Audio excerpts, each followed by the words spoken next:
കമലേശ്വരത്ത് ഇന്നലെ രാത്രിയാണ് അരുൺ കൊലപാതകം. സുജിത് കുമാറും ജയനും സുഹൃത്തുക്കളായിരുന്നു. ഇരുവരും സെപ്റ്റിക് ടാങ്ക് വൃത്തിയാക്കുന്ന ജോലി ചെയ്യുന്നവരും. അവിവാഹിതരായ രണ്ടുപേരും കാലങ്ങളായി ഒന്നിച്ചായിരുന്നു താമസവും. മദ്യപിച്ച് വഴക്കുണ്ടാക്കുന്നത് പതിവ് സംഭവം. ഇന്നലെയും ഇരുവരും ഒന്നിച്ച് മദ്യപിച്ചു. കൂലിയെ ചൊല്ലി പരസ്പരം കലഹിച്ചു. ആദ്യം വാക്കുതർക്കം, പിന്നെ കയ്യാങ്കളി, ഒടുവിൽ ക്രൂരതയുടെ അങ്ങേയറ്റം.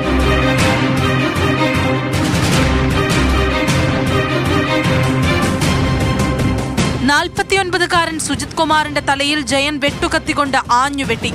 അയാളുടെ ശരീരത്തിലാകമാനം മർദ്ദിച്ചു. ഇരുമ്പടുപ്പുകൊണ്ട് ക്രൂരമായി പരിക്കേൽപ്പിച്ചു. എന്നിട്ടും ദേഷ്യം തീരാഞ്ഞ് ഹെൽമറ്റ് കൊണ്ട് തലയ്ക്കടിച്ചു.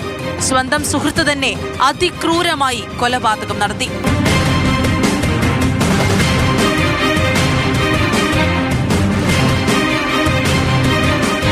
കൃത്യം നടത്തിയ ജയൻ സഹോദരിയെ വിളിച്ചാണ് താൻ ചെയ്ത ക്രൂരതയെപ്പറ്റി പറഞ്ഞത്.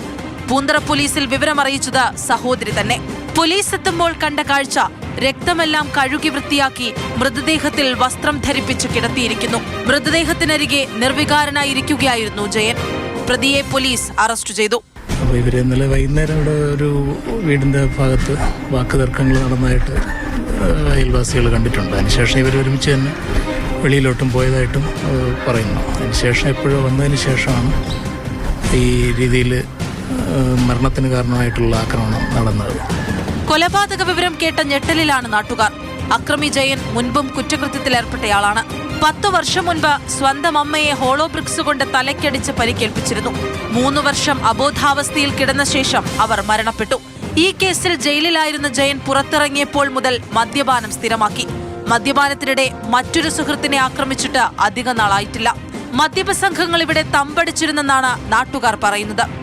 ഒരു മദ്യപിച്ച് കഴിഞ്ഞാൽ എന്തും ചെയ്യുന്ന ഒരു സൈക്കോ മോഡലിലേക്ക് മാറുകയാണ്. അത് നമ്മുടെ നാടിനൊരു ആപത്താണ്.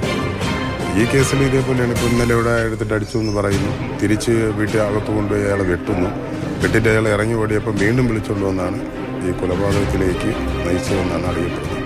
ജയൻ മറ്റ് ക്രിമിനൽ കേസുകളിലും ഉൾപ്പെട്ടയാളാണ്. ഇതിൻ്റെ അടുത്ത് തന്നെയാണ് ഒരു വീട്ടിൽ വാടകക്കാരെ മാറാൻ വേണ്ടിയിട്ട് അവരെ കാശ് വാങ്ങിക്കൊണ്ട്, അതായത് ഉടമസ്ഥനെ കാശ് വാങ്ങിക്കൊണ്ട് അവരെ മാറ്റാൻ വേണ്ടിയിട്ടുള്ള ഒരു സംവിധാനത്തിലോട്ട് വന്ന് അങ്ങനെ ആ സ്ത്രീയും ഈ പയ്യനുമായിട്ട് അങ്ങോട്ടും ഇങ്ങോട്ട് വിട്ടായി.